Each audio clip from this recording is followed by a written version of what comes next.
Ring is there we go. We're straight in there. Fantastic. I love these videos.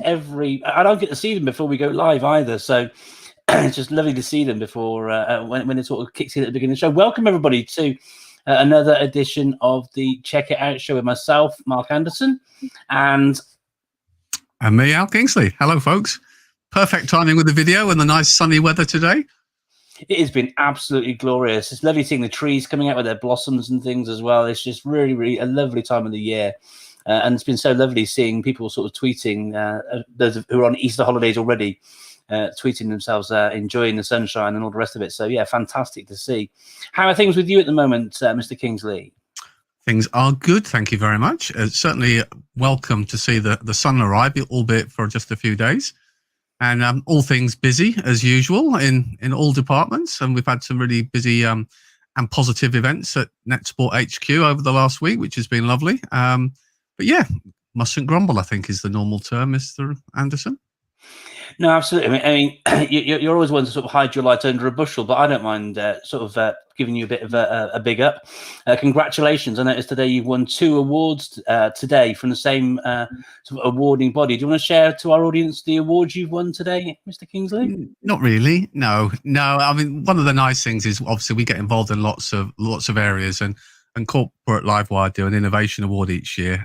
And yeah, was very fortunate to win an award for being the management professional of the year for the education sector. And that's more of a reflection on what we've been doing collectively as a team over the last year. You know, there's not many things that happen at NetSupport HQ that don't involve, you know, a really strong team effort. But it's always nice when people recognise you've been trying to innovate and do the right things. So, yes, really chuffed with that. And we slipped in a little product release as part of the process as well. So, yeah, all good.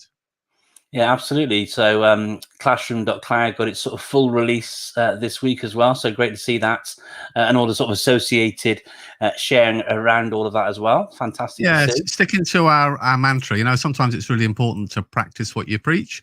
So one of the things that was really important to us was to make sure that period from creating something to releasing something, there was a really good period of time where we could co-produce and fine-tune with schools both in the UK and school districts in the US, and make sure it was kind of on point. Remove the assumption factor, I think, is the correct way of looking at it. But really positive feedback, and obviously really proud of getting another solution out there to market that hopefully will have an impact. Yeah, what about from your side, Mr. Anderson? Well, I've just been doing lots of work around that and sharing other things. But outside of my work at NetSupport, I've been working really closely with the British School of Barcelona. So I had a fantastic session last week launching student digital leaders with their learners from year 5 right through to year 11. And that was a fantastic intro event, and we've got a whole load more things sort of leading through on that. But one of the reasons why I mentioned that is because in May, the Check It Out show is going to be a slightly different show to how we normally do things. We were so inspired by the coding siblings who came on as guests on the show last month. We thought it'd be fantastic to actually do a slightly different Check It Out show where children in schools, key stages 1, 2, or 3, can come onto the show. And you'll probably notice the timing's a bit different to usual, so it can fit in during a school day, 9:30 till 11:30 a.m. But we thought the Check It Out show would be a great platform to give some authentic voice to schools and obviously the children who are in those schools to talk about their innovative projects. Lots of schools run really fantastic innovation projects. Other things like student digital leader schemes and the ways in which they work with their teachers to support them with their use of technology, those sorts of things. So if you're a school where you have a fantastic project that you're running with your learners around any of the things that I've just mentioned, or if you think something else you're doing would be appropriate for the show as well, please do get in touch. And so if you go to the NetSupport site and go showcase-students, all the information you need to get yourself signed up and find out more about what we do and all that sort of stuff is available there. So we'd love to welcome you and your young people in your school onto the show to share the awesome work that they're doing onto the show in May. So please do get in touch if that is of interest to you. If you're in the audience this evening as well, we love to see the conversation going. So welcome to Dr. Matt Pearson, who's going to be joining us later in the show from Learning by Questions. Please do, whether you're watching on Periscope or watching on YouTube, please do send through your comments into the chat. It's always lovely to know that we're talking and sharing and people are actually out there whilst we're doing it. So please do let us know your thoughts as you learn about the various products and projects and people and services that are being shared throughout the show this evening. Thank you. Really exciting. Have a nice student voice coming onto the show, and I'm sure they will put us right on a few points and certainly inspire us on a few others. You know, and I think in terms of inspiring, it's you touched on the beginning, Mark, about a few people now onto the Easter break and taking advantage of a little bit of well-deserved R&R. You know, I think it's one of those journeys we've followed and we've narrated on a month-by-month basis as we've moved through some of the challenges of late, and it has felt a bit of a never-ending journey at times. But I do think it's always nice when we get the airwaves and an opportunity just to do a shout out of appreciation to everyone working in the education space. No matter what these products are that we share and ideas and resources, there's no doubt as a profession, it's proven to probably be the most adaptable profession there is right now. And that, alongside the resilience everyone has shown, I think is just amazing, and it's done a huge credit to the profession. Yeah, no, absolutely. And the creativity of teachers as well, you know, the ability to turn something into, you know, out of nothing to inspire and engage our young people when they can be anywhere in any situation as well. What we've seen over the last 12 months, just absolutely fantastic. So on that positivity, what a list of products and services we've got to cover tonight, eh? Yeah, absolutely. Shall I just do a little run through who's going to be sharing this evening, just to give a little shout out to everybody before we get started? Quite a list, isn't it? But yeah, why not? Yeah, absolutely. So first up, we've got Go Read. We've got Russell joining us to talk about their digital reading record. We then got Ian Gilbert from Independent Thinking, ITL Worldwide on Twitter, an organisation that I've been part of for Ian might remember how many years now, but a very long time. I'm really proud to be associated with Ian and Independent Thinking as well. And we've also got Matt Pearson, as I mentioned before, from Learning by Questions joining us. We've got Abdul Chauhan from Shobi. People will know Abdul as an influencer in his own right for his work in education over the many years. We've got Ken Morby from Wizwall with a fantastic, or at least looks fantastic, AR whiteboarding tool for you to deliver presentations in augmented reality. We've got Rachel Dunsmore from Arc Maths, which is a retrieval practice app for maths. We've got Sami Shamma from Mindset. Diane Clark is joining us from We Are Fetching, which is a really innovative solution for helping parental pickups from school. We've got Claire Orange from DigiSocial. We've got Serdar Ferret from Lifter, which is a great solution, immersive learning platform for primary. We've got Bramble with Will Chambers joining us, talking about their product, which is a product for online tuition. Adrian Burt from Marvelous Me. We've got Steve from Doodle Learning joining us as well. Ross Parker, who's coming in quite early in the morning from his base in Hong Kong to talk about his project, Gibbon and Free Learning. And then I think the final presentation is Natalie Richards from EduKit, talking about her social enterprise helping students get help and support with their mental health and well-being. So a really broad cross-spectrum of different tools, solutions, products and services to have on the show this evening. Really looking forward to all of our guests. Absolutely. And I love it when it's so diverse. There's something for everybody there. So definitely keep watching, and I'm hopefully you'll see lots of things that will inspire to go away and have a download or a sign up and give them a try. And that's the objective for tonight. I think we are pretty much on cue, Mr. Anderson, which with you and I is quite a miracle, but we are ready to introduce Russell into the mix. Brilliant stuff. So welcome to the show, Russell. How are you? I'm very well, thank you. Thanks for having me on board. It's great to be here. Really appreciate it. Brilliant. Your time is really tight, so rather than waste it with too many niceties, we'll jump straight into the questions, if that's okay with you, Russell. So I mentioned your solution very briefly a moment ago, but to give the floor to you, could you tell us what your solution is, please? Yeah, absolutely. So Go Read is the digital reading record that we've designed to replace paper reading diaries. We launched in September 2020. And we're really pleased to have thousands of children, parents and staff using it now. We designed it to support schools, to be easy to use and provide purposeful data and information. For parents, we made sure that it's fast for them to record and log reading for their children. And also we can engage children to log their own reading as well and to reward them for that. And as a former teacher, the idea of no more lost reading diaries is something that was a big tick for me as I was creating it. And when I was sat down doing my daughter's reading record book and we were filling it in, I started to question, well, what would happen to this information? What would happen to these reading logs at the end of the year? And that's what kind of spawned the idea, really. So yeah, that's Go Read in a nutshell. That's a really good summary, Russell. Thank you for sharing. We always like to ask the question, and sometimes the answer is because nobody else does it, and sometimes it's just the approach you've taken.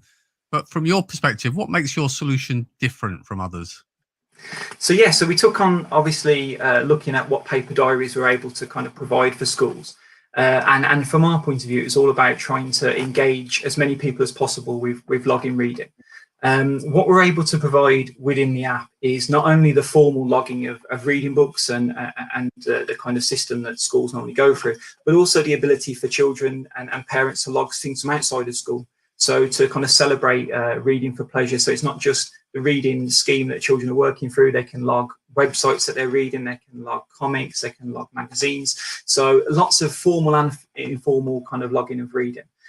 We've made sure that it's affordable. So we looked at the cost of the reading diaries and we made sure that our subscription offered value that was the same. So schools weren't having to find over budget, in terms of money that they had to find. So we made sure it was affordable. The key thing as well is the whole reading journey for every child is going to be in one place. So as a reading lead or as a leader of a school, you'll be able to go in, you better look at all the children, every comment that's been made, every book that they've read. All that information is going to be in one central place, which has obviously big benefits for school leaders and for teachers. There's the environmental impact. So obviously we can reduce the paper in schools, and not just the reading records themselves, but also reading logs and folders that schools have had to carry with information in about how often children are reading, for example. We've got our way of motivating the children. So our gems that children can earn for logging reading, they can then use to buy little reward cards within the app, which has been really popular. But also what we've been able to do, particularly obviously you mentioned at the start about how challenging this year has been. One of the things that we've done to kind of support schools is we had a Go Readathon event in January, where when we were in that lockdown situation again, we said, right, let's have a challenge to get as many books read, as many comments about reading as possible across all of our schools. And we had a really good thing go with many of the schools taking part, sharing their reading, and it really helped kind of galvanise and support schools in quite a challenging time. And another thing that's quite unique about us is we are very teacher focused. So I'm a former school leader and we work alongside all the schools that are on board with Go Read to kind of get their views on it, get some product development ideas, suggestions, feedback. So that's what really kind of, I think, helps us stand out. Fantastic, thank you. There's an awful lot there, and I like the fact, and this is something that I've always really liked actually with EdTech. When they're started by people who come from education, you've got a really clear understanding of the benefits and the ways in which these sort of things will not only help schools but also motivate children in different things. So it's lovely hearing what you've shared there.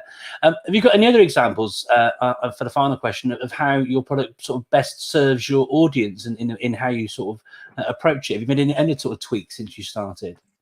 Yeah, so we worked really hard to ensure that it was quick for schools to use. So teachers and teaching assistants have that ability to log reading very, very fast. We can also, because the children can log in themselves and log their own reading, there's a really powerful reading assessment evidence area that can kind of be explored by schools, so they can encourage children to log what they think about their reading, predict what they think is going to happen in their books, summarise the key points to provide additional kind of reading evidence. And today actually is the launch of our actual downloadable app for parents. So on the Apple Store and the Android Store, parents can download the app and be logging reading in seconds. And the app actually allows people to set schedules for reading as well. So there's little reminders, and it'll ping as a little notification for parents saying it's time to read with their children.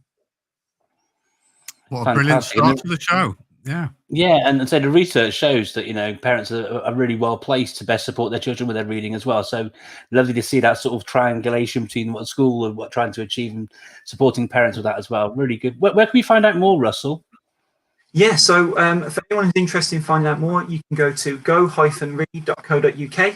We're on Twitter @GoReadUK, and yeah, reach out to us on there or contact us, and we'd be happy to explore it more. So thank you so much for getting us onto the show, guys. We really appreciate it.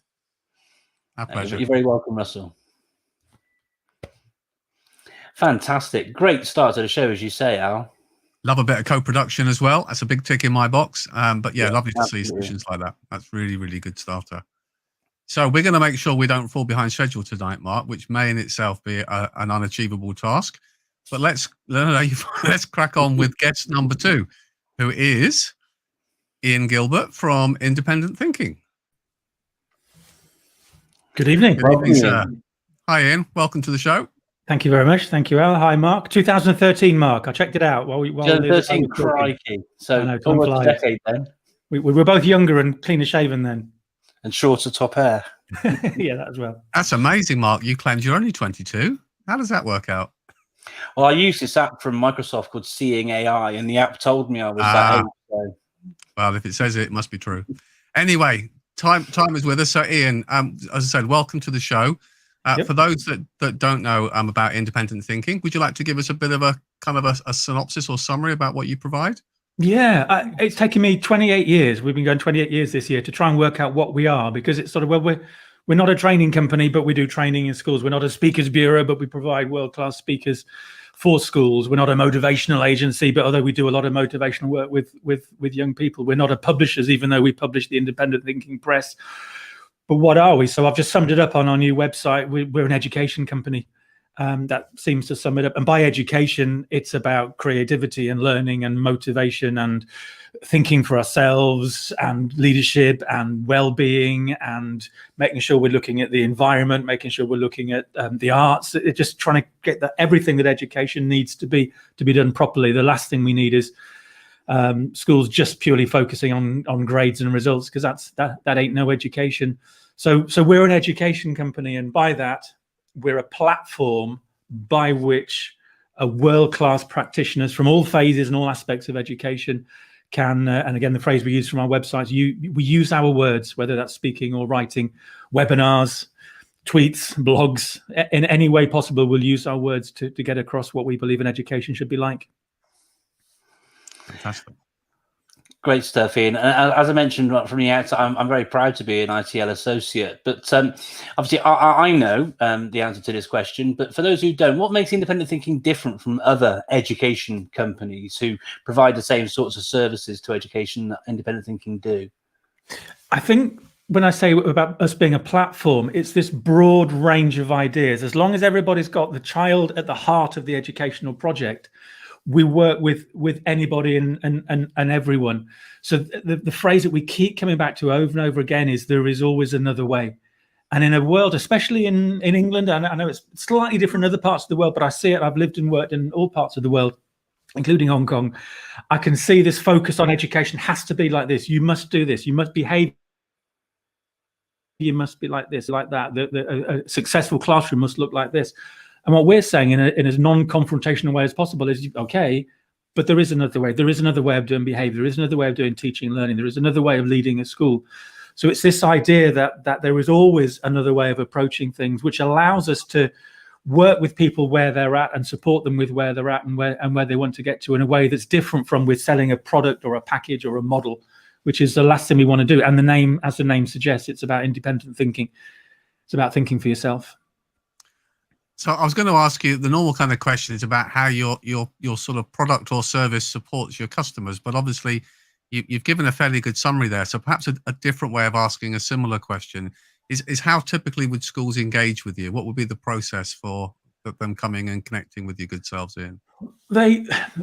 What they're increasingly now, post-COVID, one of the things they're looking for, and why they know to come to us, is because they know they're going to get a positive buzz from the interaction, whether it's a webinar, whether it's a conference, whether it's a package we're putting together, whether it's an inset day, whether that's online, whether that's in the real world. We'll do whatever it takes to give them all the information they need in order to think for themselves and think about teaching and learning and all that, but do it in such a way that they feel they've had a laugh, they've had a smile, they've had a cry, we did a conference a while back on our book, The Working Class, because we have this sort of social angle to what we're talking. We want education to do the job it's there to do, which is to make the world better. So we're looking at the social side of it as well. And at a conference, a teacher said to us, I cried so hard my nose bled, which that's a good sign that you've been at an independent thinking event when you cry so hard your nose has bled, or laugh so hard your nose has bled. That works as well. And the phrase we keep coming back to there is education is far too important to be taken seriously. Absolutely. You can see the real passion in what you share, Ian, and that very much comes across. I'm conscious of time. Mark might want to dip in at some point, but prior to Mark jumping on, just in terms of schools connecting with you, what's the best process for engaging with you? Drop us a line, learn@independentthinking.co.uk, or go via the website, independentthinking.com, or at ITL Worldwide on Twitter. I'm the one who tends to be on Twitter, sort of stirring things up a little bit. There's an associate called Dave Harris who's in the office. He's taking he's the Dell boy. He's finding out what schools want. He said, well, you can have a bit of this, you can have a bit of that person, you can have a webinar, you can have this video we've recorded. Here's something in the real world. We'll put that all together. So they're probably the best ways: the website, the email, or just check us out on Twitter. Do you want to share some love as well while you're here, Mark? Yeah, definitely. I mean, you know me, Al, I tweet a bit. I mean, I actually stalk the ITL Worldwide account. I mean, Ian's about, to the power of 5 more tweets than me per day, but what I love about the output from Ian and the social media and the blog posts and the many, many books he's written, all the rest of it. I mean, I still can't believe I get to work with Ian and things. Ross Parker, who's on the show later this evening, it was actually Ian who introduced me to Ross when I was working with Ian in Hong Kong 4 or 5 years ago. So no, please do check out Ian and his work, but equally that of all the other associates, whether it's MFL to restorative practice through to using technology effectively in the classroom. There's somebody there who has got expertise that can support your school wherever you are on that journey of helping children. And as Ian said back at the start of it, one of the reasons why I'm so proud is because even though all these years going, it's always children at the heart of everything that happens at ITL, and that's just so important to me. And you know me, our vision and values, that sort of thing. So it's great to get you on the show finally, Ian, sharing about this. And as I say, please do both follow ITL Worldwide and check out independentthinking.co.uk. There's some great opportunities there. Loads of free CPD on there as well through the CPD jukebox, all these sorts of things as well. So yeah. I'm doing your bit now, Ian, so I'll be quiet. Yeah, even better. You didn't need me at all. Thank you. We need you on the CPD jukebox, Mark. You haven't done your 3 minutes yet. I know. And I've got the gear now as well. So, well, it's been a pleasure. Thank you for coming on this evening, Ian. Pleasure. Thank you. Cheers, Ian. Take care. Take care. Now. Oh, great stuff. I've been looking forward to getting Ian on the show for a long time. Yes, and it's always nice. You can just tell in a few words from people where their enthusiasm and passion comes from, and that's lovely. But I mean, they've got a fantastic reputation and cover so many different topics. It's really good to hear. Yeah, absolutely. And so someone else I've known, actually, one of the very first people I started following on Twitter, I believe, is our next guest on the show from Learning by Questions, Dr. Matthew Pearson. Welcome, Matthew. How are you doing? Yeah, I'm good, thanks. How are you? How are you both? Good evening. Good to see you. Yeah, not too bad, thanks. Welcome. End of a difficult term, so I'm a bit stir crazy because I've just I kind of finished for the holidays today, so this is my last job. So as long as I don't stuff this up, I'll be all right. So job. This is an experience. Well, I know, but you know what I mean. It's my last task, and I'm very happy to be here. So yeah. Well, look, Matthew, if you've been living under a rock and haven't heard of LBQ, could you share a little bit what Learning by Questions is for our audience? Sure. Actually, there's lots of schools who still haven't heard of us. We've still got a lot of work to do. But basically, what we are is we're an online educational system. We've got curriculum-aligned content in maths, English, and science. Key stages 2, 3, and 4. The idea of LBQ is that pupils work through questions at their own pace. We send them to their device and they get personalised feedback where necessary. So if they're making a mistake, we'll tell them. And it means that every child is going to make progress within the lesson. We mark all of the questions automatically, thus taking some of the burden away from the teacher. And importantly, we give the teacher live feedback on how the whole class is doing. So that means the teacher can intervene, because like pupils only learn in your lesson. I know that sounds obvious, so they don't learn in the playground. They don't, they learn in the lesson. And the whole point of LBQ is to maximize the power of what we do. So we give teachers this beautiful results matrix that really helps them to see what's going. Our question sets are between 10 and 40 questions. They're all based on curriculum objectives, so the teachers can easily find what they want, and they've all been written by very experienced teachers. So we would live and die by our content, basically. That's what we do. Thank you for sharing that, Matthew. And I am aware of some of the the quality and the breadth of your content. Just building on Mark's point of for those that have not come across you, where would you differentiate or say with the kind of the differences in what you offer? Obviously, you've alluded to the real-time feedback to the teacher, but are there any other areas that you'd highlight as being kind of unique parts of the solution? I would highlight the fact we have the real-time feedback and we create this really useful matrix. I think very importantly at the moment is we're low stakes assessment. So pupils can do LBQ and they realize that actually they are learning by questions, to restate the obvious. They're not being tested. So it doesn't matter if they get something wrong. If they get a maths question that's a little bit challenging for them and they get it wrong 4 times, well, that every time they get it wrong and they get some feedback, that's the ability that gives them the ability to move on, and it makes a learning point. And then finally, I would come back to where we're different from others is the amount of time and effort that's gone into creating the question sets, because they're not just a set of 30 questions on perimeter. Each one has been very, very carefully crafted and put into a sequence. We use a mastery approach. So our question sets develop through sort of understanding and fluency. They then go into reasoning and problem solving if it's maths, or, further developmental skills in English and science. And it's that very, very, very, very careful crafting of the question set that allows the pupils to make progress. Great stuff, thank you. And that was one of the things that I really liked about LBQ when I was sort of exploring it way back when, Matthew, because it is that depth and breadth. There's so much in there, isn't there? That level of content. How else does LBQ sort of work to serve its audience? What else is in there that can help teachers support their learners best in the classroom? I'm going to do some numbers. Since January, and bear in mind that obviously there's been a lockdown, and we were used a lot during lockdown, even though we're not really a remote product, but we were used during lockdown. We've marked to date 35 million questions, which is a huge number. That's what we've done for teachers. If you use the Pearson metric, which is 5 seconds to mark a question, and that doesn't include giving feedback, but that's what you do. That's 48,000 hours of time saved for teachers. That's significant. That has a big impact on teacher well-being. If we can help to take some of the burden from teachers so that they actually can really concentrate on the stuff that matters, I think that can be a really real force of good. It can keep more teachers in the profession, more teachers teaching for longer, and we know that that's the way that we can really raise standards. Really like you referencing that alongside the other benefits. One of the narratives we often have within our conversations on our Check It Out show is about how technology can be used to support well-being and time, freeing up time, so time can be spent for the main order of the day. So it's lovely to hear that resonate. Technology always does that. We've always, you used to saw wood by hand, and now you have a circular saw. You can do it. You could saw 20 times as much wood at a better quality. That's really what LBQ has done. If you gave me if you gave me a very, very short, if you said you've only got 5 seconds, Pierce, and I'd go automated worksheets, because that's what we've done. We've taken the worksheet concept and we've automated it, as if the teacher could run around, mark everything at the same time and create a beautiful spreadsheet. That's what we've done. Last question from me, I was just going to tie in there, was in order to help you get to your 50,000 hours rather than your 48,000, yes. If people would like to check out a bit more about your solution, where would they head to? They need to go to lbq.org. So that's our website, and they can see all of the question sets are available for the public. You just click on the link. You don't even need an account. You can create a trial account if you want.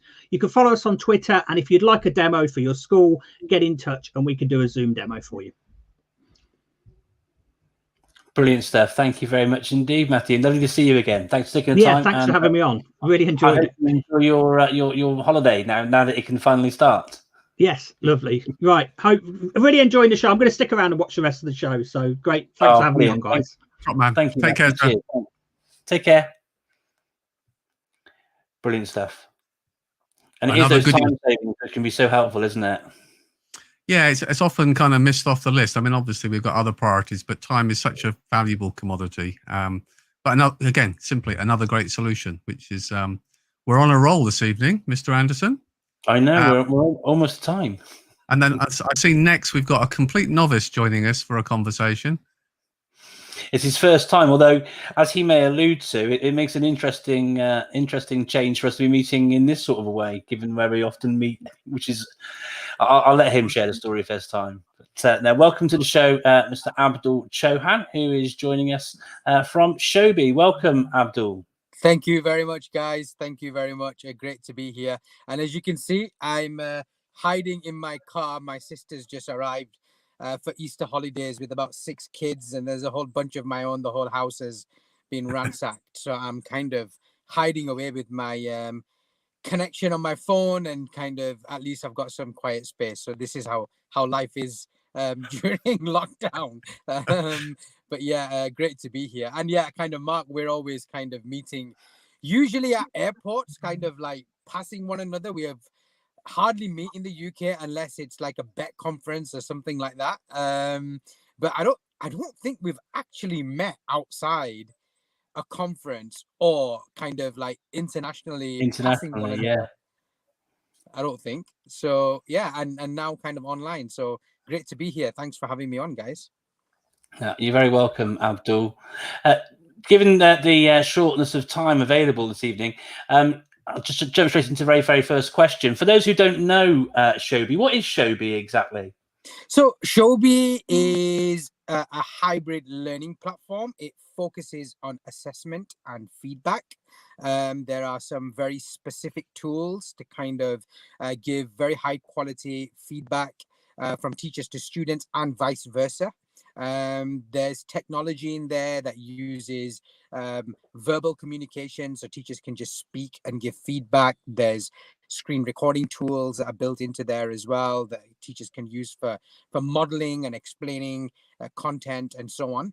And the other aspect is assessment, which is part of Socrative, but is now integrated into Shobi. So all your kind of assessment, quizzing, automatic marking, reports, all of that is kind of now in one place. It's also got now a video conferencing facility that's kind of built into the whole platform. So schools are kind of using this as a standalone tool. There are schools that are using this alongside things like Google Classroom and Office 365. And primarily, a lot of the schools that are using it, it's probably because of its very simplified nature of being able to kind of give that feedback element and closing the loop around assessment. Thanks for sharing that. I know there's a huge breadth to the functionality. Obviously, we always like to ask for a few differentiators, Abdul, for your product or other solutions. You've mentioned a few in terms of that feedback loop and the way that it assessment, but are there any other things you'd like to highlight as kind of key?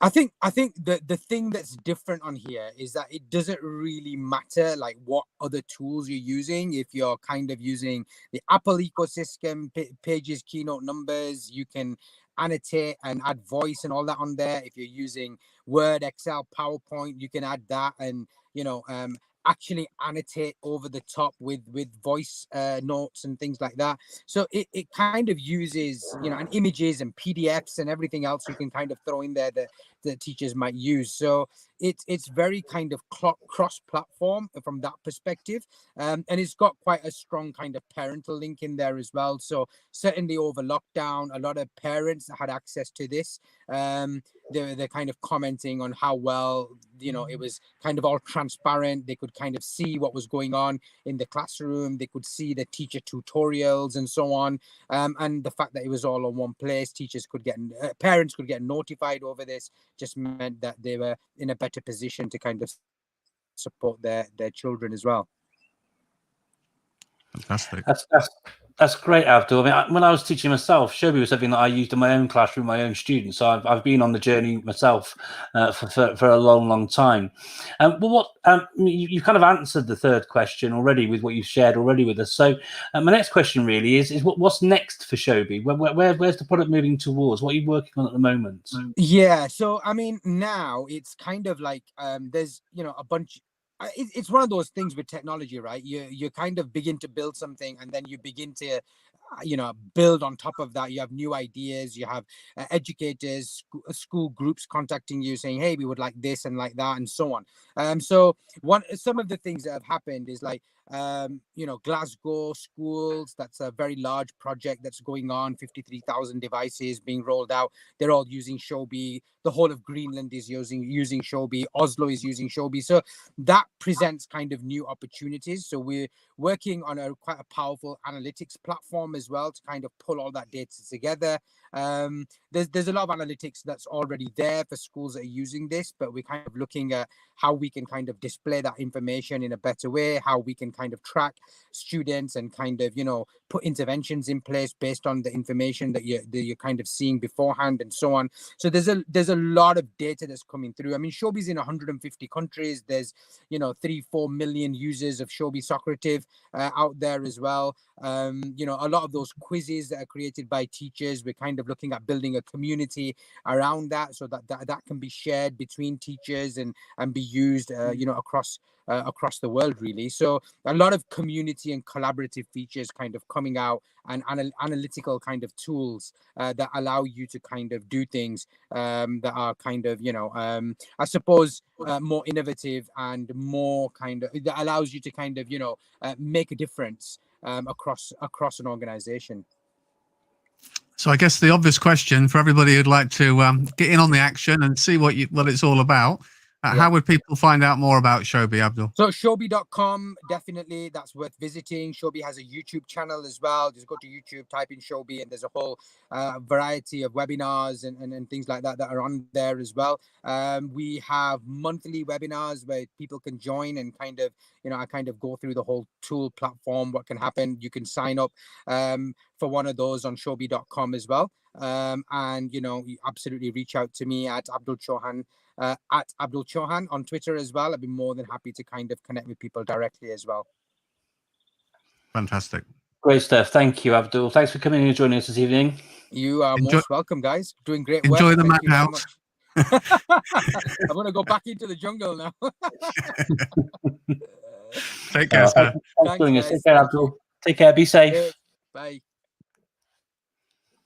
Fantastic. It's great seeing how the products develops over the years and things. I mean, you see it yourself with the NetSupport products, don't you? Yeah, but I'm always like the fact that there's so many vendors out there that I respect and see the way that they take a direction and have a vision for the solutions. And Abdul is highly respected in terms of the experience he brings to the mix as well. So good class act. Yeah, absolutely. And speaking of class X, I'm really excited to learn more about our next products. Of the various people who've been sharing about getting involved and presenting across all the episodes of the Check It Out show so far, I think this gentleman's tweets have been the most innovative. Yes. With lovely little videos, and I'm really excited to learn more about the product. So without any further ado, then, should we bring on to the show Ken Morby? Welcome to the show, Ken. How are you? I'm very well. Thank you very much for having me, and appreciate the comments about the tweets. I'm just a little kid in a candy store, really. I just love doing all that stuff, but I think it is very engaging and gets the concept across. So, but yeah, I can't believe you. Ken, I can't believe you have that logo painted on your wall like that. But hey. That's it. Just for you, Al. Just for you. Very impressive. Yeah. So Mr. Anderson is getting more and more excited. So put him out of his misery and tell us all about WizWall. Okay, so WizWall is the augmented reality presentation and whiteboard collaboration app. And really it comes off the insight, obviously the whole world, including obviously education, has gone online. And it really comes to the insight that teaching online is not as interactive and engaging as it is in person. So in person, we'd be standing up, lecturing as I am now, in front of an interactive whiteboard or whatever, presenting. And we like to be able to chalk and talk on whiteboards or flip charts to aid with that visual communication. So even though obviously, hopefully soon everyone will be getting back, the key thing is that hybrid will be the future in terms of lecturing and teaching and business, etc. So the Wizwall app makes that a lot more interactive, engaging, collaborative by using augmented reality, and it turns your mobile into an AR mouse. So I appreciate that's difficult to visualize. So I'm just going to do a very, very quick show and tell of that. So obviously, clearly, I wouldn't normally show my mobile up in the corner there, but I'm going to connect to the wall as a student would do. So I'm going to scan that QR code there, and I'm going to join the wall. And now that you can see that, that's the augmented reality view of that. And you can literally sort of go in, and so it really is just like having a whiteboard there. And if you can draw onto it, you can type onto it, so, and then place that and onto the wall just like that. So that's it in terms of the demonstration. You can flip to a 2D if you want to, so you can zoom in and out. But essentially, that is Wizwall in a nutshell. And in addition to the augmented reality, there we're using AI to do the virtual green screen, which means that this is a lot more effective than if you were doing this on Zoom or Teams. Your hand would be disappearing all over the place when you're actually doing that. So it makes it much more, again, engaging, interactive, and like I say, students can join in and collaborate on something like this business model canvas or whatever you choose. That looks absolutely fantastic, Ken. My mind's sort of buzzing with ideas and the hows and all the rest of it. But I'm mindful we haven't got an awful lot of time, so I'm going to stick to this. I'm going to stick to the script. So with that in mind, Ken, I mean, for me, it kind of makes it obvious, really. But and you've alluded to it there. But what makes your solution different from any others? Well, you kind of answered that, really. So I'm going to jump in with a slightly different question, unless you wanted to answer that one directly. I would actually, yeah, because immediately when people think of like whiteboard collaboration, they think of the likes of Miro and Mural, which But the key difference between those is that they're not designed to be used standing up like I am now. They're not mobile first ubiquitous experiences. Students can just either in a lecture room or online can connect and collaborate very simply and easily with a free app. Basically, that's the model. The app is actually free, and it's the the university that pays the licenses for the actual sort of the use of it to create the walls really. So that's the key difference, and also the fact that the as I mentioned, the virtual green screen is so much better than you would if you tried to do this over Zoom or Teams or any of the traditional ways. You wouldn't be able to do that really. So yeah. Thank you for sharing that, Ken. We always like to ask about, how you feel it best serves your audience, I guess. So how people use it, and we'll forgive you that you've broken our cardinal rule of no virtual presentations. I know. I'm sorry about that. I just checked with Katie. It works really well for this format. So thank you for sharing that. Yeah. So in terms of so we're fairly new out the block, really, to be honest, and we want to validate that, the hypothesis that it does make it much more interactive and engaging. So we're running a trial in a UK university, and we're interested in speaking to anybody that wants to participate in that, really. So that it is sort of early stages. We'll provide any support you need to be able to achieve something that I've just presented there, really. That's interesting. We're interested in getting sort of really good case studies and proving that hypothesis that it does make that much more interactive and engaging. And in terms of to get in contact, wizwall.com, spelt with a single Z, sorry about that Americanism, but actually double Z still roots to it, but wizwall.com or at Wizwall on Twitter. Fantastic. Thank you so much. Really, really appreciate you coming and sharing that. And you've heard it there first, everybody. Ken's looking for people to come and give it a try and get involved. So please do. Yeah. Thank you so much for the opportunity. Appreciate it. Thanks. Our No, pleasure. brilliant, Ken. I'm one of those people who will be in touch. I mean, I'm really impressed by that. So that's fantastic. Thank you very much for joining us, Ken. Thanks a lot, Mark. That's brilliant to hear. Cheers. Cheers. Thank you. Another one for Appy Anderson, eh? Well, you know me. But I'm really lucky. I work with a bunch of universities and FE colleges as well, and I know lots of people who'd be really interested in giving it a try and feeding into what Ken's trying to do there. And another thing, I'm passionate about impactful and purposeful uses of technology as well. I'm as geeky as you, although maybe not quite as geeky as you. But for me, it's got to be done for the right reasons, supporting teachers, making their lives easier, or helping kids with learning, or helping children be more engaged in what they're trying to do. And Ken, as a startup there, trying to create something I think is visually absolutely fantastic, but wanting to then go bring people on board to sort of find out, is it working, is it having the intended purpose, all those sort of things, that really resonates hugely with me. So no, I'll definitely be in touch with Ken, and definitely be recommending a few other people to get in touch with him as well. So brilliant stuff. And exactly why we're here is to check it out show. Give people a bit of a platform and a voice to share their great stuff. Now, I have to confess, Mr. Anderson, I'm looking forward to the next one. It's a product that I have done a little bit of research on, and I know because some of our schools are on a journey looking at the solution. So we're very pleased to welcome Rachel Dunsmore next from ARC Maths. Hi, Rachel. hello, I'm Mark. Hi. Welcome, Rachel. Good to see you. Welcome to the show. It's a real pleasure to be here. Good. Well, we're all very excited. Tell us about ARC Maths for those few people that haven't heard of you.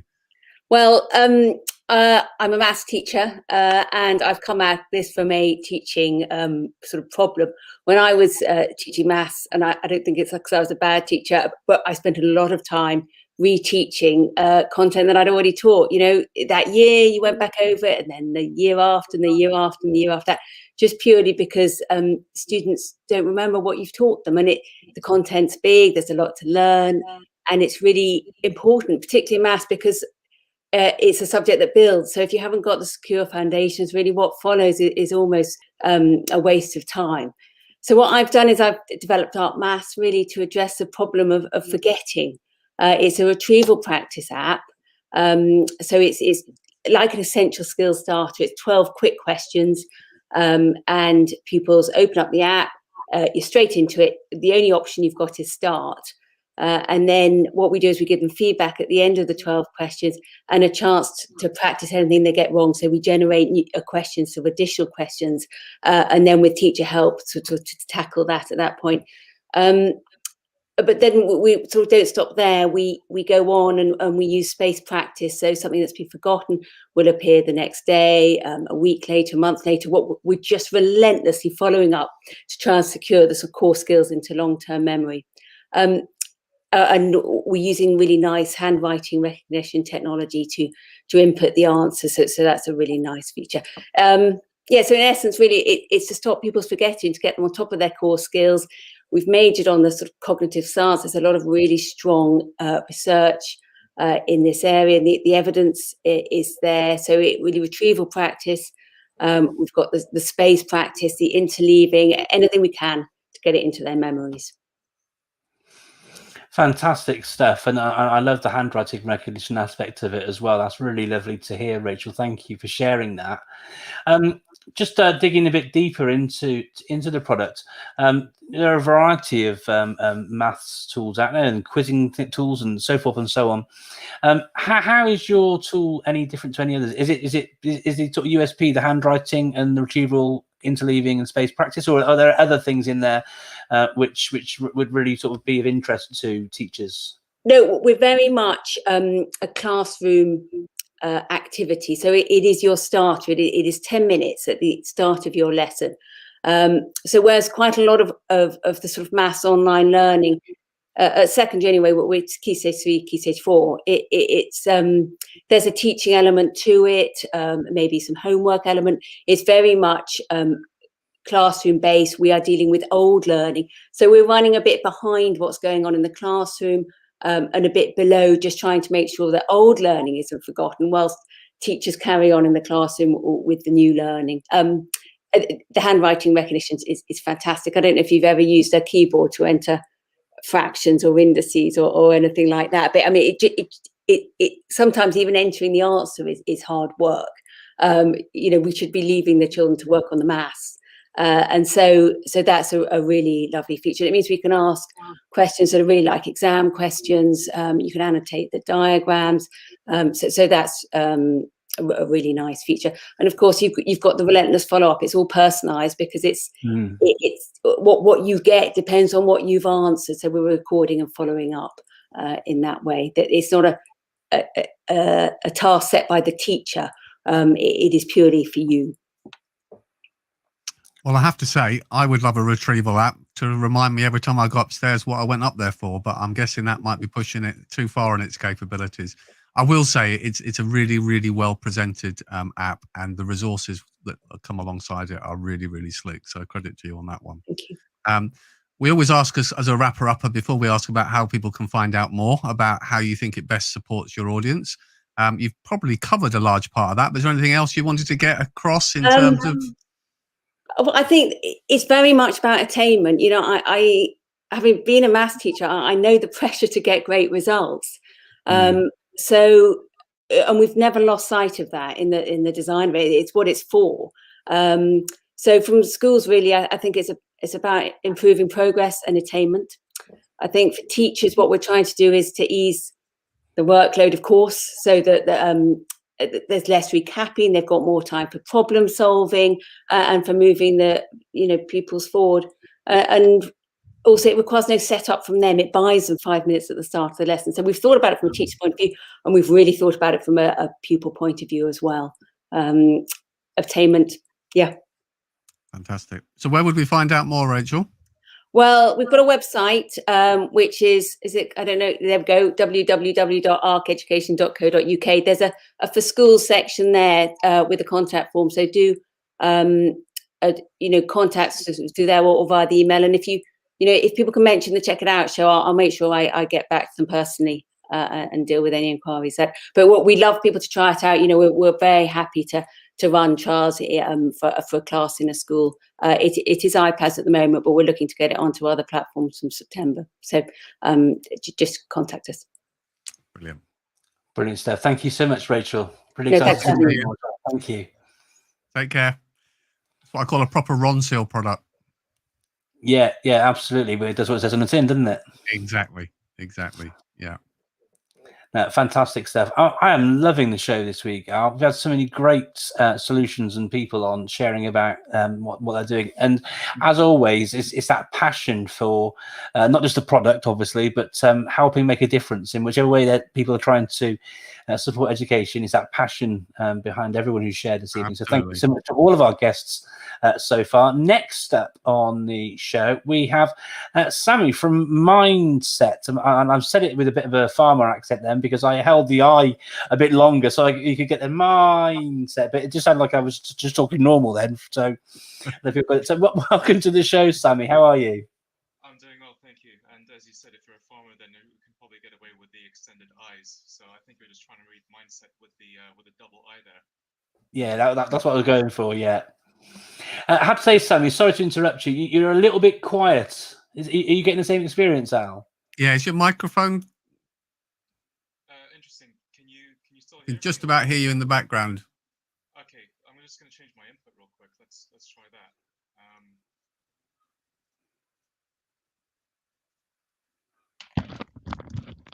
Okay, how about now? That's perfect. Much better. Brilliant stuff. Thank you, Sammy. Thank you, but now I can't hear you, so I just need to change my output, and I think we are good to go, right? Absolutely. Perfect. If you can hear us, then we're all good. Sounds good. See, this is why I always have a backup. Brilliant. Always good to have a backup, just in case. Well done, Sammy. Thank you. Can hear you great now.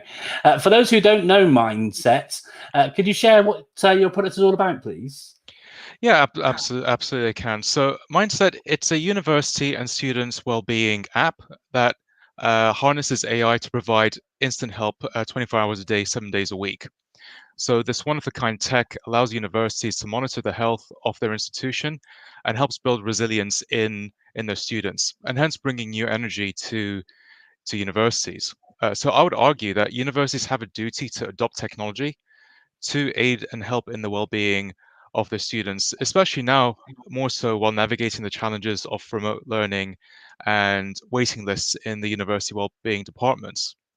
So what the app does is it figures out how someone is feeling in an instant based on questionnaires and interacting with the application, and uses a machine learning algorithm to aggregate resources from online publications, medical and psychological journals, and feed that information to the user tailored to how they're feeling. So the AI is working both on the front end and on the back end. And information that it would provide will include things like self-guided cognitive behavioral therapy, guided meditation, advice on physical health, yoga, journaling exercises, etc. I mean, there's too many to list, but what essentially is happening is the AI is working by aggregating tens of thousands of resources. So it's really doing the manpower of thousands of colleagues that I don't have.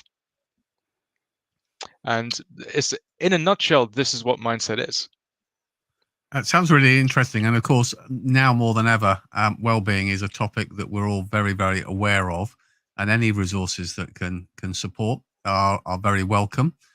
You may well have touched on a couple with the approach and your background algorithms, but how would you say that your solution differs from other solutions that schools or universities might be using at the moment?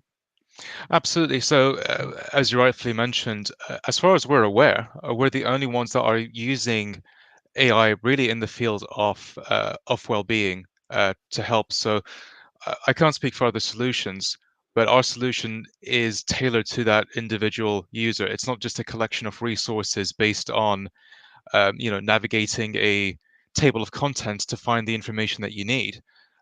That's actually quite cumbersome, especially if you're struggling with your well-being. What people and what we're seeing is that they want is the system to feedback what they need. So best part is it's free. It's free for the students to use. And the university can pay for analytics, but it's entirely optional and there's no obligation for doing so. So the analytics that I'm referring to is no personal information, only average and aggregated information based on how the general student body of that particular institution is feeling against time. So they could track that in real time to say, okay, hey, if it's exam time, we're noticing that there's an increase in levels of stress and depression in our students. If it's summertime, they might see that lower down. If they're thrown into yet another lockdown, we can see that spiking again. So that's the advantage for the universities to roll the system out. But regardless whether they do so or not, any student with a .ac.uk email address can access it right now and get started right away. That's fantastic to hear, Sammy. Thank you very much for sharing that. I mean, again, like many of our guests this evening, you kind of answered the last question with your responses. Was there anything else that you wanted to share around how it sort of best supports and serves your audience? Yeah, that's a good point. I don't really know what else I could add to what I've already said. In terms of helping with the universities, what we're seeing a lot of, especially quite recently, is, the counselors and the on-site counselors, and we're not there to replace them, but by no means. That's not the job that we're trying to do.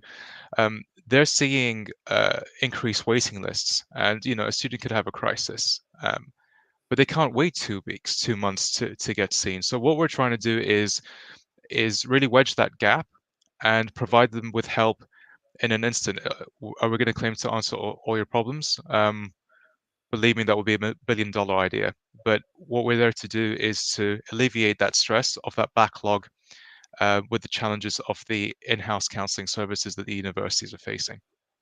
Probably the only additional thing I've got there. Great stuff. Thank you, Sam. So where can people find out more about the tool? Where can they go to?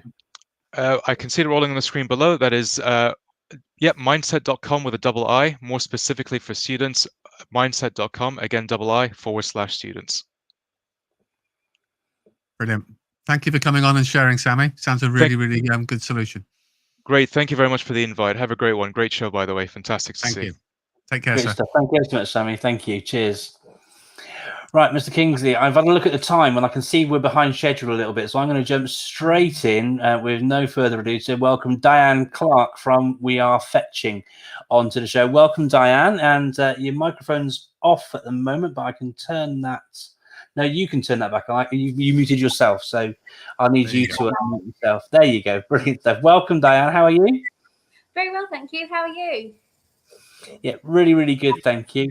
Being mindful of the time, do you want to jump straight in and share with us what We Are Fetching is all about? I think it's a great idea. Yeah, absolutely.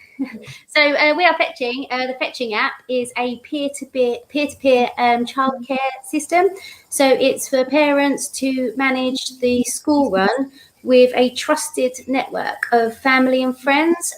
So people that they approve on the app, people that they would generally let obviously pick up their children. It's all integrated into one app, so it's just a real good management system.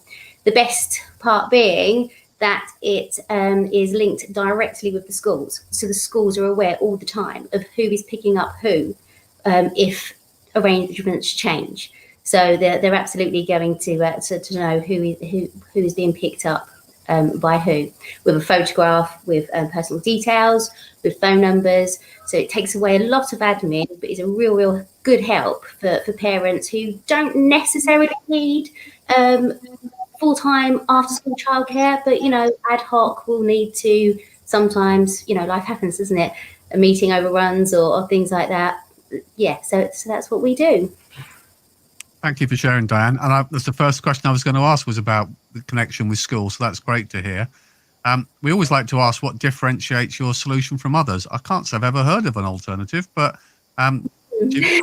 okay, obviously there might be. So tell us what's unique about yours. Okay, well, there are other peer-to-peer child care sharing apps around. It's usually for babysitting or things like that, play dates, although we do have a play date function. But we are specific in the fact that we do integrate with schools, and it just was such an opportunity to really ensure the safeguarding around the school pickup times. And the admin that goes into having to change an arrangement, you know, as a parent, if I'm running late or there's a meeting or, I've just got a particularly busy week, I've got to ask people, I've got to email the school, I sometimes have to send a photograph, it's someone they don't know. So if you can imagine that's done by a lot of parents every day, that is a lot of admin for people in schools. And also these changes can really be last minute. So if we're, stuck on the bus and going to be late for the school run, which happens, you can put a fetch request sort of instantly. Somebody could grab it because they're at the school gate, select that they're going to pick up little one for you, and then the teachers know instantly. So there's no children waiting around outside of school, because mum or dad or whoever's running late. So that's the difference. The fact that we're really secure in that we know, we let the school know instantly who's picking up who, and it's reactive and it's in real time and it's mobile. Brilliant, thank you. Thank you so much, Diane. And again, like our previous guest, you kind of answered the final question in what you shared there about how it best sort of serves your audience. Was there anything else that you wanted to share about the app and tool in the show and the opportunity of time that you've got available? Yeah, no, I think the app is, as we're using it and as it's progressing and as it's developing, we're really seeing benefits that we didn't realise would be there, particularly during COVID times and stuff, because it's reducing traffic at the school gate. Which is brilliant. We're also having drop-offs and pickups where you don't necessarily need somebody to care for your child for an hour or so after school, but you may need somebody to walk your child home, somebody from their class. That sort of traffic where you want to minimise physical contact during these times has been a benefit that just really came as a surprise to us. And that's without, the car sharing aspect for more rural areas and things like that. It's thrown up a lot of good things. So I suppose the big question is it something that parents can try? Does it need to be signed up for by the school initially to give parents the option to check it out? Our pilot schools were so impressed with it that they've made it compulsory. So if you have alternative arrangements for your children, you need to have this app in order to do that, because it is so streamlined and it's so secure. What you can do, if it's not compulsory in your school, you know, is it will take away the admin for you. So you can use the app as a parent, and you can get somebody to agree to pick up your child for you. But what the app will do, it will take away your admin as a parent as well, and it will email the school on your behalf, show the picture of the person, give them the details, so everything is super safe. Perfect. Great stuff. Thank you so much, Diane. You're out of time, but before you go, where can people go and find out more about We Are Fetching? Yeah, so they can head over to the website, which is wearefetching.com. Feel free to drop me an email, di@wearefetching.com. We've got Twitter, we've got Facebook, all linked to the website. So yeah, happy to chat. It's also completely free for schools. So if anybody wants to, you know, have a chat, we can help implement it, onboard you, and get it done, because it's just a free system. Fantastic. Brilliant stuff. Thank you so much indeed, Diane. Thank you. You're welcome. Really good to hear. And I like the name as well. It's a very catchy name. Right, isn't it? It is. Thanks for coming on and sharing. Really appreciate it. Thanks for having me. Thanks, Diane. Take care. Bye-bye. Brilliant stuff. We're on a roll. Another cool one. Yeah, absolutely. Next up, we have Serdar joining us from Lifter. Welcome, Serdar, to the Check It Out show. And hopefully he'll be coming in any moment, unless I've got the order wrong. I think is it? Cool. It's Claire first. Is it Claire first? Oh, my bad. Introduce Claire from DigiSocial first of all.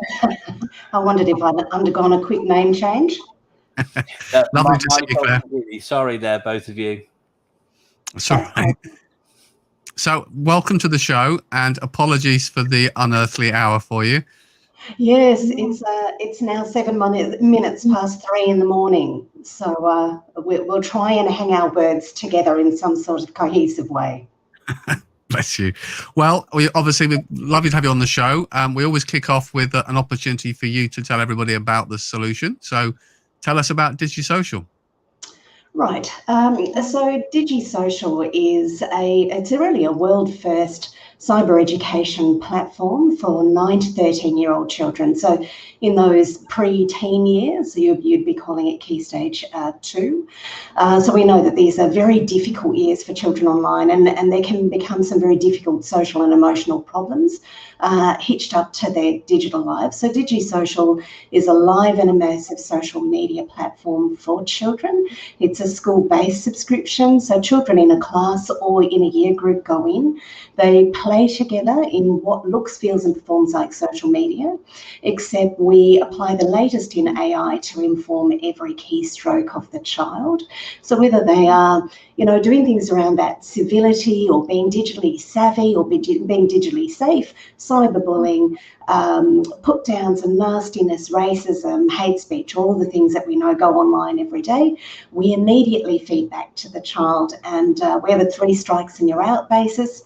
On the 3rd strike, child gets taken off to watch a brief animated tutorial, which is relative to the action they undertook, so an educative tutorial, and then we pop them back into the fray. So they go back in, it's all taken off their timeline, and they get to learn. But we also know that beyond what children are doing on screen, we need to provide other education points. So we have over 100 educational touch points on the platform that really are driven by either the teacher or by the child, where they're learning everything from health, like eye health and blue light radiation, where 50% of our population is myopic because of how much time we spend on screen, and worse for our children. And then we hit the top end of town, which is about grooming and exploitation of children and image-based abuse, and we educate children on that too. So it's a real safeguarding platform for our children, with a linked parent platform, so we make sure that parents have education points too, and teachers have their own professional learning about cyber health, safety and well-being for children. Fantastic. Thank you for sharing, Claire. Yeah, thank you. That's really interesting. It's something I'm hugely passionate about, and I'm aware of other solutions in the market. How did your platform sort of differentiate or differ from any of your competitors? What are your sort of USPs, as it were, Claire? Yeah, right. Well, there's people who do filtration services, Mark. So they filter out what the child can't see. But if the child goes, sleeps over at your house, takes their device, and you don't have parent controls on your internet server, they now have access to a world of very dangerous content. So we believe that beyond filtration, which is a great service in schools, we actually have to educate the consumer, and the consumer is the child. And here where I am in Australia, the average age of accessing porn is 8. That's not different in any other Western country in the world. We're certainly not alone. So we actually have to educate kids on their choices online, their digital footprint, and that's what we do. So we really are the only live and immersive social media built specifically for children with educational outcomes. It's not just about preventing them seeing, it's actually exposing them to and teaching them the technique for managing. And of course, we include parents in the equation because we know that all stakeholders need to be educated. So we really are quite different to anything that's out there. There are little bits of education out there, but nothing that the child gets to drive. Great stuff. Thank you very much. Thank you. And we always like to wrap things up just by asking how you feel it best serves your audience. Obviously, you've alluded to quite an important part there, which is about those digital skills and that self-independence. But would you want to expand a little bit on that, Claire, while you have an opportunity? Yeah, absolutely. So really, when we're looking at children in the online space, we're looking at children who are only really halfway through their journey towards being emotionally self-regulated beings. We know on average that happens at 25. We put our 8, 9 and 10-year-olds in highly dangerous situations that we wouldn't do in any other domain. Like, we do road safety, we do drug safety, we do sex education, and we don't do it when the child needs it, we do it before the child needs it. So we know that DigiSocial is actually putting a child in an environment that they are going to be in one day, and we're using their actions and their motivations to assist them to grow out their learning on that platform. So we know that children learn best through play and doing, and that's what we provide, this beautiful, safe container to drop a child into to do really important life-saving learning. Great, Claire. Thank you, Claire. For those who want to find out more about DigiSocial, where would they best start looking, Claire? So head over to the website, which is digisocial.com. We also have the double I after the G in Digi. So digisocial.com. You can follow me on Twitter, on DigiSocial. Of course, I'm on LinkedIn, Claire Orange, not that hard to find.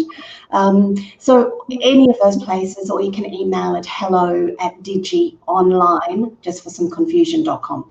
Not with the confusion in there, just digionline.com. Perfect. Thank you so much for sharing and coming on this evening. Thanks, Alan, Mark. Thank you very much, Claire. Cheers. Thank you. Right. Now, Mr. Kingsley, you introduce our next guest. Okay. Thank you for giving me the challenge there. Our next guest is Serdar from Lifter. Very much, gents. Did I get my pronunciation right?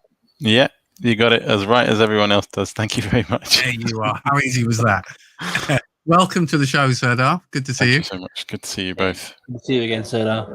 And thank you. Thank you for coming and talking to us about Lifter. So tell us all about Lifter.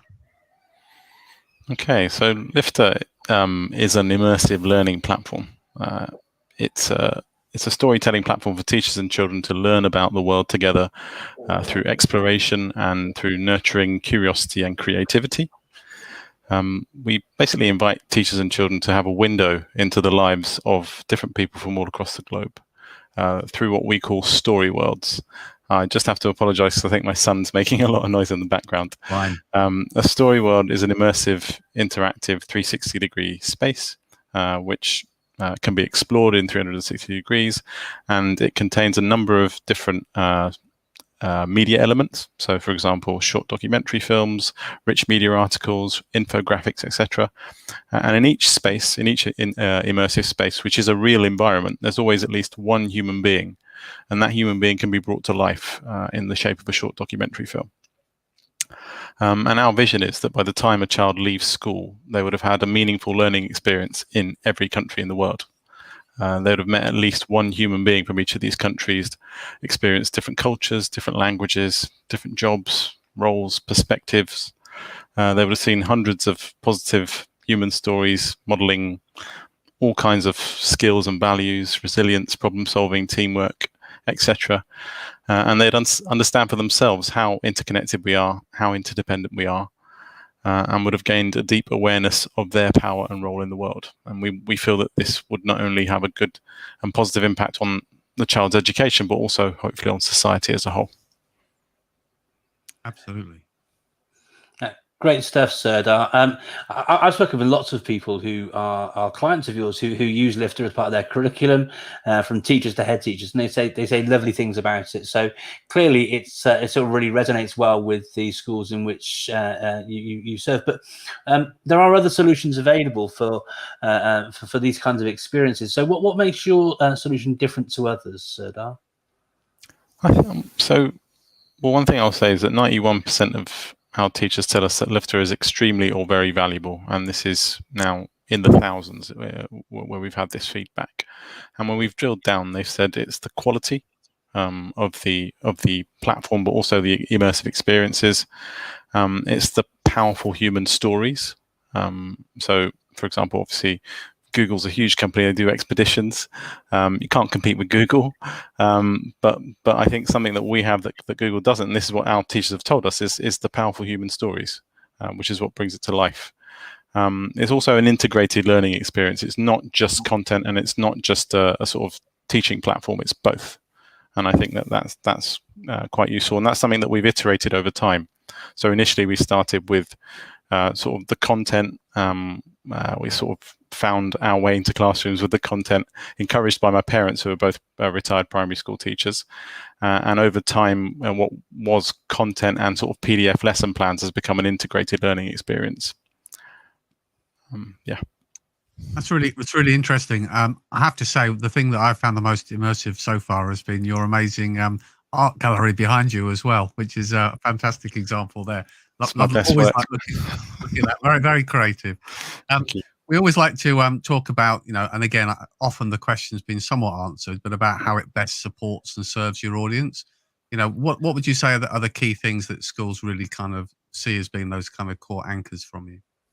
Yeah, so it's a cross-curricular resource, and actually it's used when we first came about, when we first sort of started to work with schools. Our assumption was that the sweet spot would be Key Stage 2 and Key Stage 3, because they both have more flexibility on with the curriculum. And it's a Finnish resource, so we developed it in Finland based on Finnish pedagogy. So cross-curricular was our preferred way forward. But over time, we've seen it used from Key Stage 1 all the way through to Key Stage 5 for both curriculum-based lessons. So, for example, PSHE, citizenship, literacy, geography, RE, but also for drop-down days, for assemblies, for projects. We've seen it used for careers more recently. So it is quite a flexible resource. Brilliant, thank you. That's great said. There's a quote which is ringing through in my mind, which is a sort of Ruben Puente-Jura thing, where we use technology to do things that wouldn't be possible without the technology. And I understand from teachers and leaders I've spoken to who use Lifter, that they serve communities where children have never been to the beach. They've never had. So you're talking about children getting to visit all these countries before they've never even been on a holiday anywhere. Let alone go camping. They haven't got a garden even to go camping in. You know what I mean? So. Mm-hmm.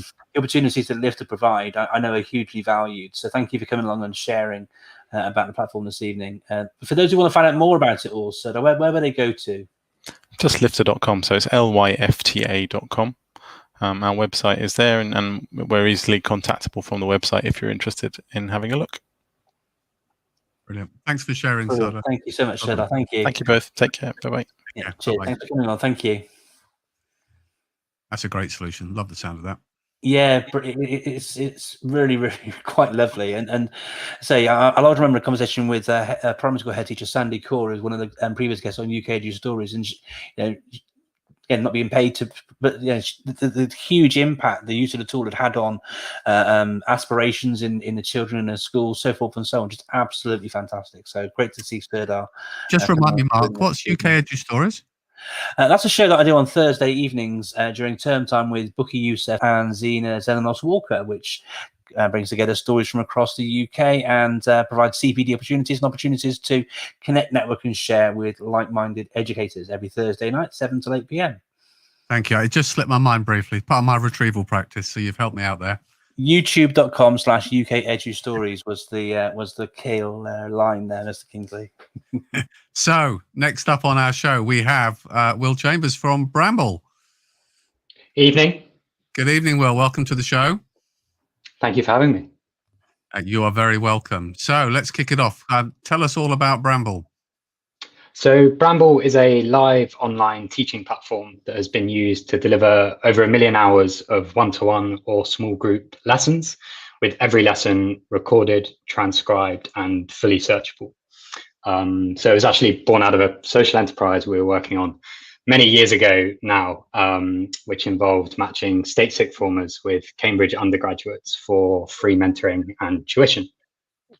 That obviously had to take place online, so we went looking for a platform.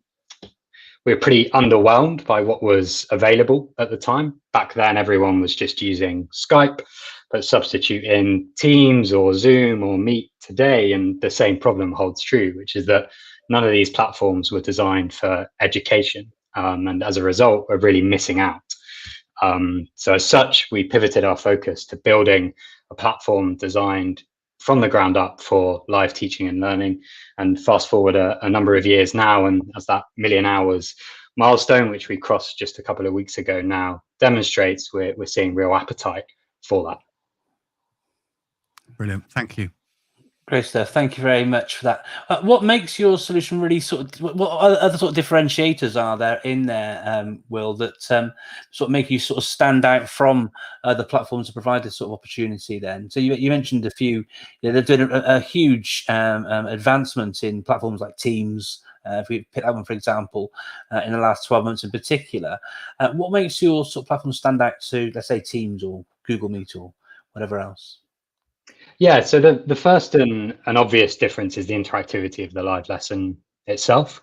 So rather than the student sort of sat there passively watching the screen, they're able to actively participate in the lesson. So it's kind of centered around a shared notebook, a shared whiteboard that resources are uploaded to. Students can add annotations, be they hand-drawn or typed. Everything appears in real time. So it's really like having a shared piece of paper that you're scribbling on together.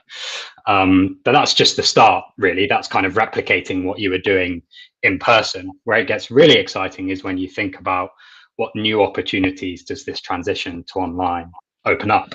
And it was funny hearing you mention your retrieval practice there earlier, because I think one of the best examples of that is our searchable lesson recordings. So every lesson recorded, transcribed, and fully searchable means students build this phenomenal revision library that they can come back to again and again. So if they get stuck, they simply search their recordings to the exact point that they were discussing any given concept and can revisit it there, which we think is really quite powerful.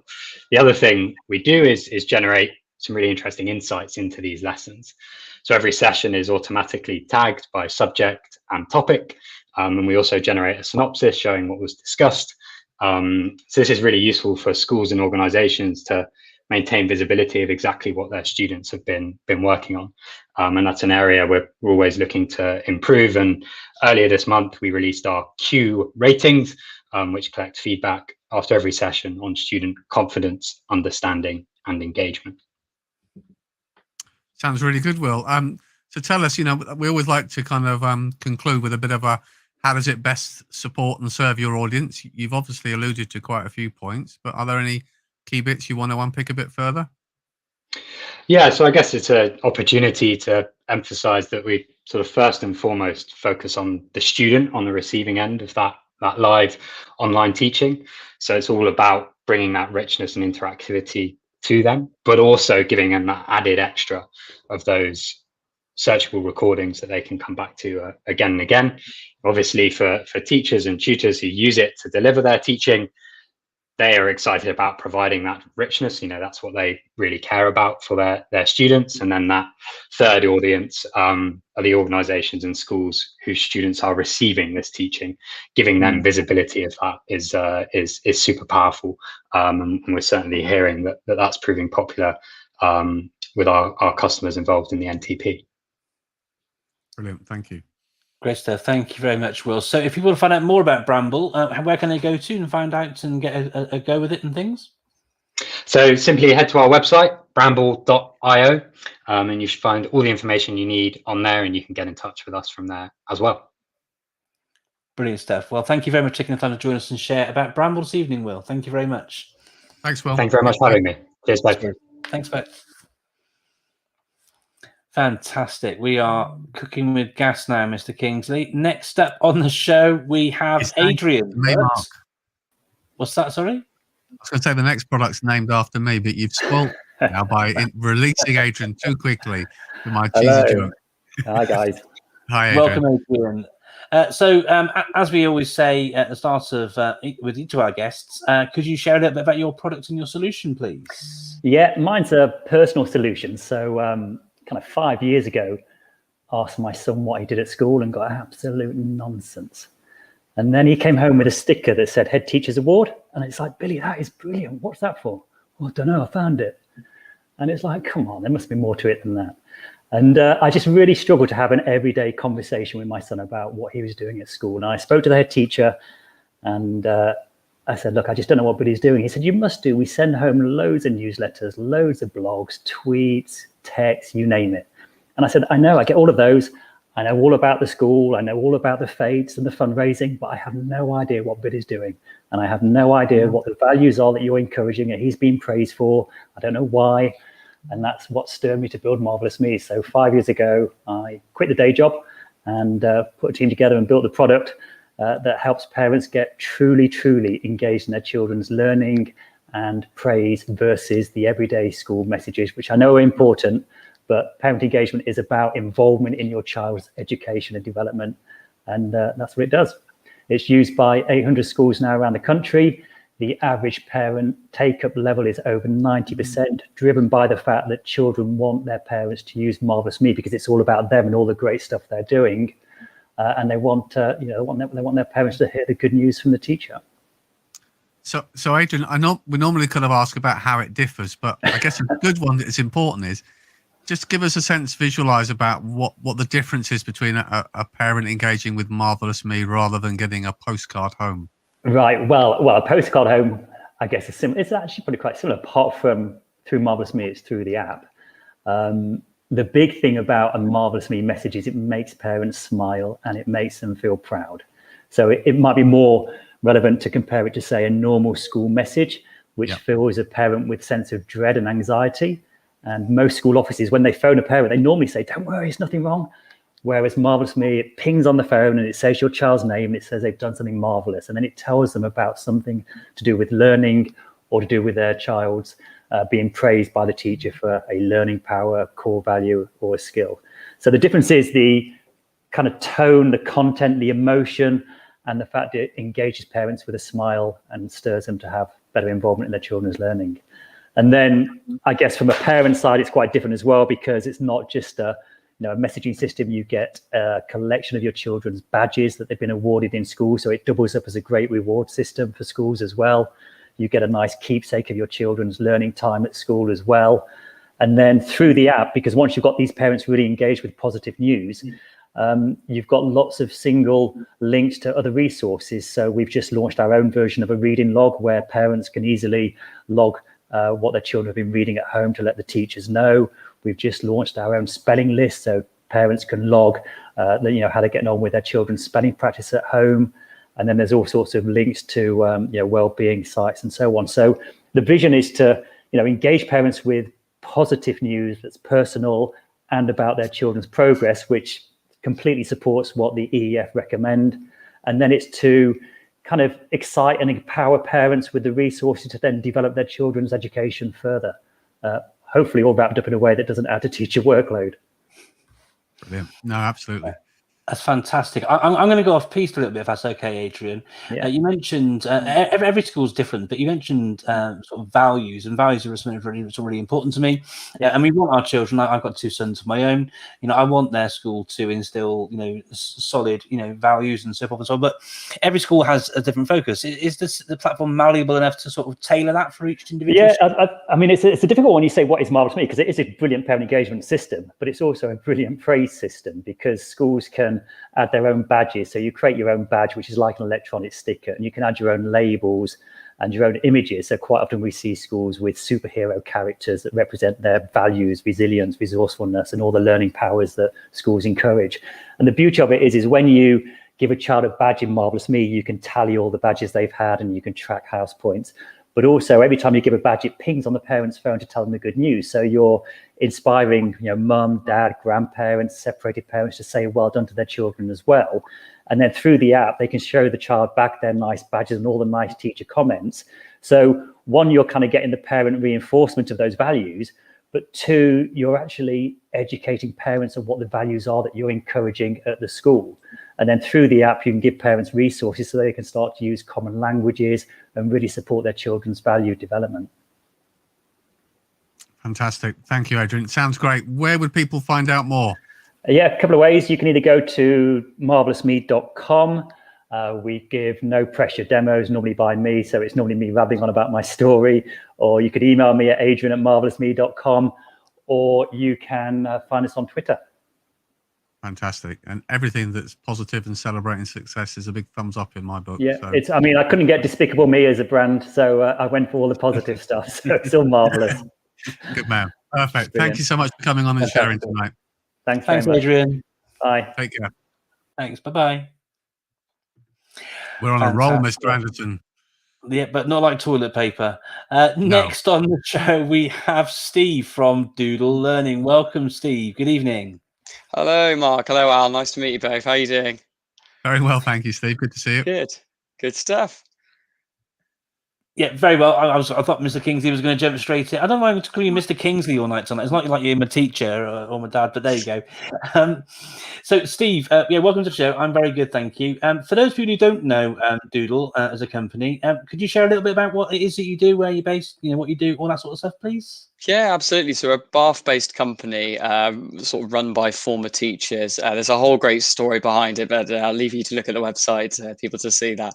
But yeah, we have 4 learning programs, so maths, English, spell and tables. And our aim really as a company is to help rebuild and strengthen children's confidence in maths and English, both at home and in school. So our platform set work just at the right level, so it plugs gaps in knowledge and sort of gradually introduces new topics, helping each child to kind of stay on track with their learning and progress through the curriculum. We put a big focus on rewarding effort over ability, Carol Dweck growth mindset, so that every child gets to experience success. And as it's adaptive and personalized, every child has their own program with like thousands of exercises, games, and collectibles to motivate them.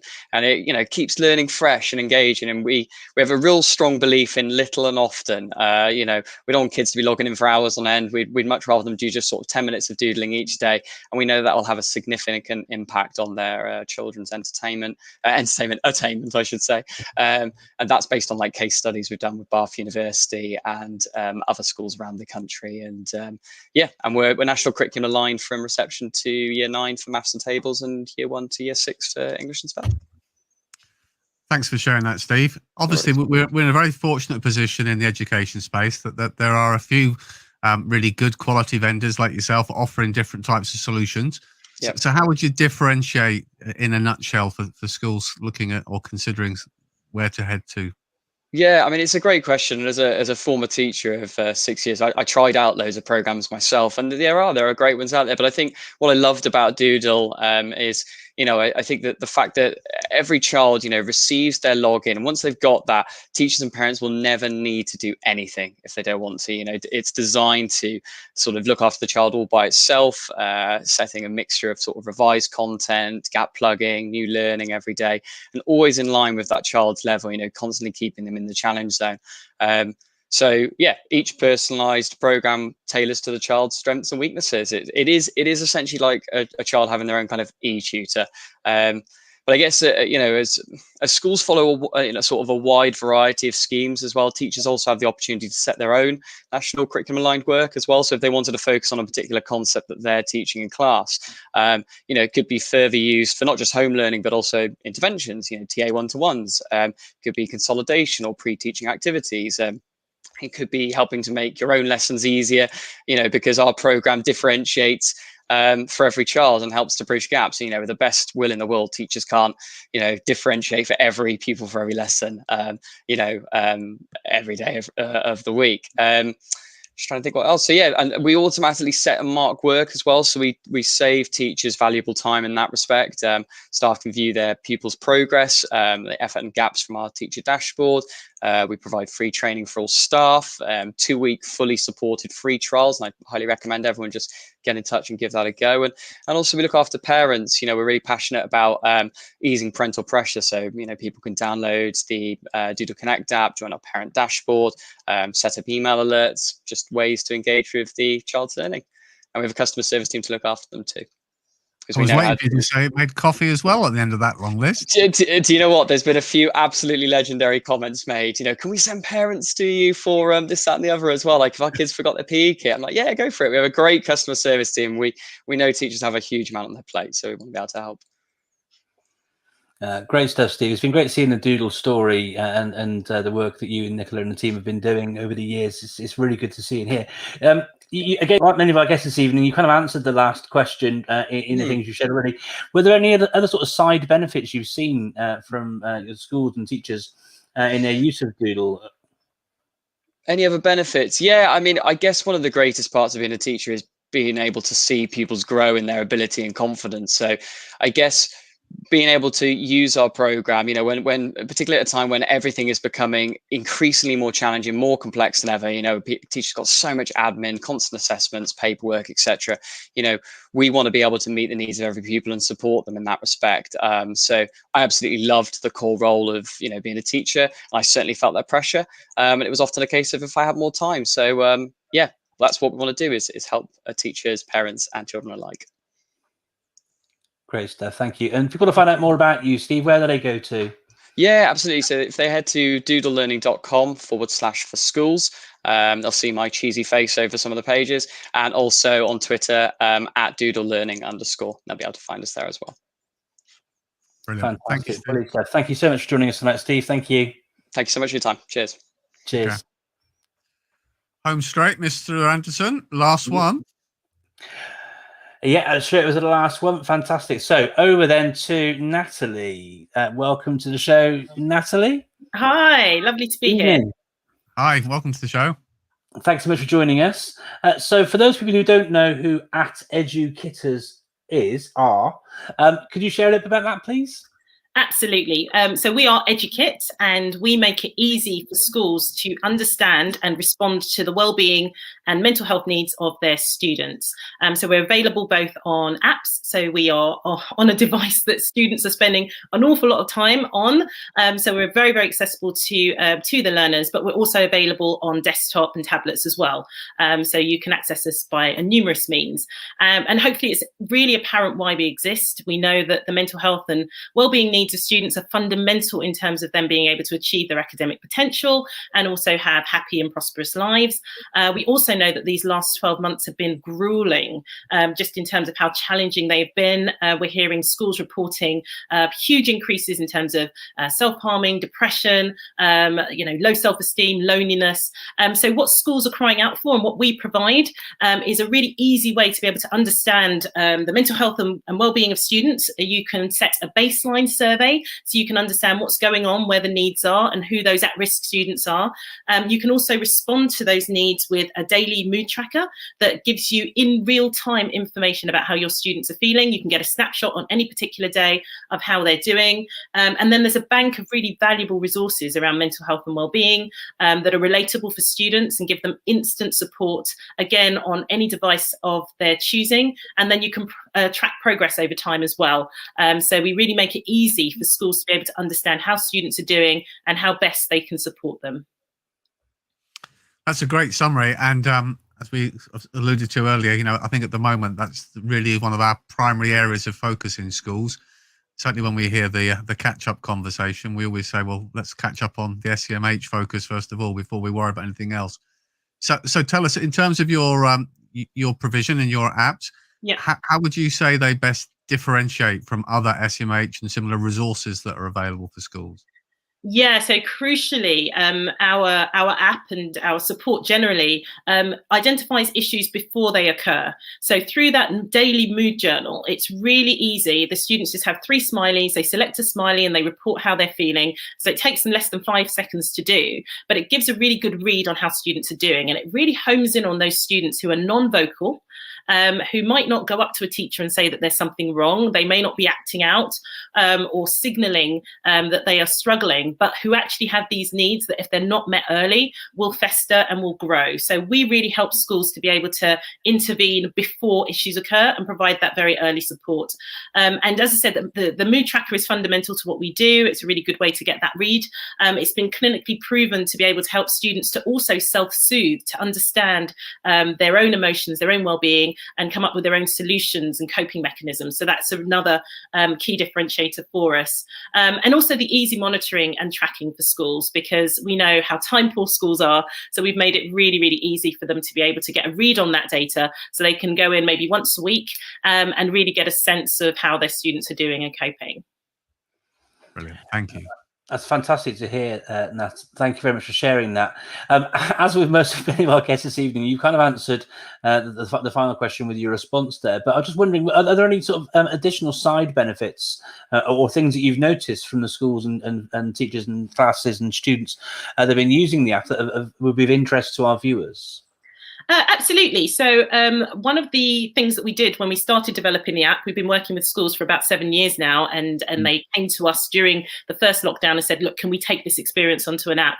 Is that we co-designed it with schools and with students themselves. We've had lots of students supporting us to understand how best to formulate the features, so it's really fun and engaging. And one of the things we find is that students, we have a bank of resources on the app. Students actually like to film themselves talking about how they manage their mental health, their well-being. Maybe they used to be anxious, for example, about the schools reopening, and one student was filming a video on how he's approaching testing and the need to wear masks and things, so other students could benefit. So for us, a key differentiator and something that's so impactful is that it's student-led. We really encourage young people to have a voice, to feel very active, to feel that they have agency, and can use that in order to support the well-being and mental health needs of their peers as well as that of themselves. So I think a key differentiator is we've really partnered both with the schools as well as the students to be able to come up with something that really addresses and meets their needs, and of course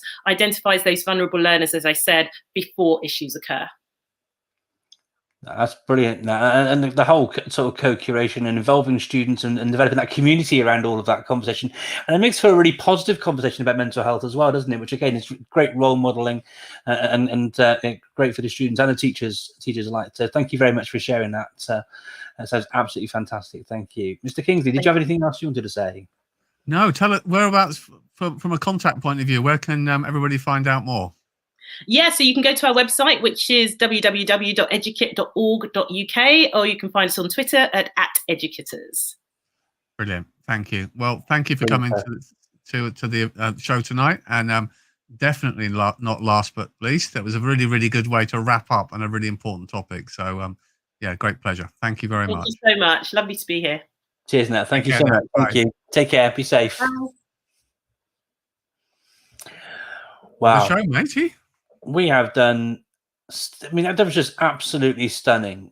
Just such a broad selection. And one of the things that it's a poison chalice sometimes doing this show with you, Al, because there are so, and I love my editor, as you know, and I do get the sort of list of people who are coming on and sharing on the show, but I try not to do a bit of due diligence because I like to sort of come at these things fresh. Obviously, some of these solutions I'm aware of. I've mentioned some of them this evening, obviously, but I've got loads of homework to do now because there's so many great tools here for me to go off and explore and find out more about. So thank you to all of our guests this evening who've taken the time to come and share about their products and services. I've really enjoyed it, and as we've sort of shared, both of us, the passion and dedication and commitment to serving education that we've seen from all of our guests this evening as well have been absolutely second to none and really stellar to see. So next episode of the Check It Out show, Mr. Kingsley, I believe is going to be April the 27th, as if by magic. The message comes up on the screen. Yay! And so please do join us on April 27th. And don't forget, if you are a teacher, a school leader, a middle leader, work in education, and you are an organisation where you have an innovation project or something where students are taking the lead on supporting things, maybe it's a business faculty entrepreneurial type project with children. If that sort of thing is going on in your school and you'd love to give them a platform to come on and share about the work that they're doing, such as you heard then, for example, from Nat when she was talking about her students sharing videos, that's a fantastic example of ways in which children can really support each other and teachers as well. So that sort of thing is going on in your school, then please do come along and visit netsupportsoftware.com/student-showcase and find out more about how you can get involved in our May show, which is taking place in May. But for now, I believe this is our next show will be April 27th, and we'll look forward to welcoming you to our next episode then.